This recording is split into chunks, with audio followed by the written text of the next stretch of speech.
আলহামদুলিল্লাহ, মাশাল্লাহ, আমার গাছে অনেকগুলো পার্সিমন ধরেছে। আলহামদুলিল্লাহ, আমি অনেকগুলো পেরে নিয়েছি।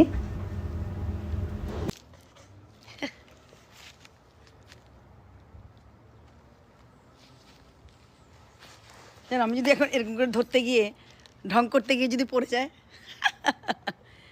আমি আমার হাজব্যান্ডকে বলছি, যদি এই যে আমরা ভিডিওটা করি না, আমরা তো সবাই ভিডিও করি, টিকটক, ফেসবুক, এখন এমন কিছু করতে গিয়ে দেখাতে গিয়ে যদি ঠাস করে পড়ে যায়, কেমন লাগবে? খুব ফানি লাগবে না?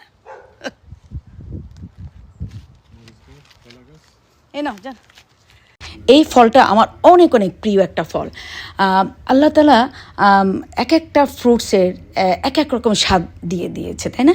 সো আমি মনে করি এই দুনিয়াতে এই ফ্রুটসের এত মজা, তাহলে জান্নাতে কী না মজা হবে, মানে কেমন না মজা হবে, এটা আমার খুব জানতে ইচ্ছে করে। আলহামদুলিল্লাহ, সুবহান আল্লাহ, এই ফ্রুটসটা অনেক মজার একটা ফ্রুট। সুবহান আল্লাহ, এই ফ্রুটসটা অনেক মজার একটা ফ্রুট।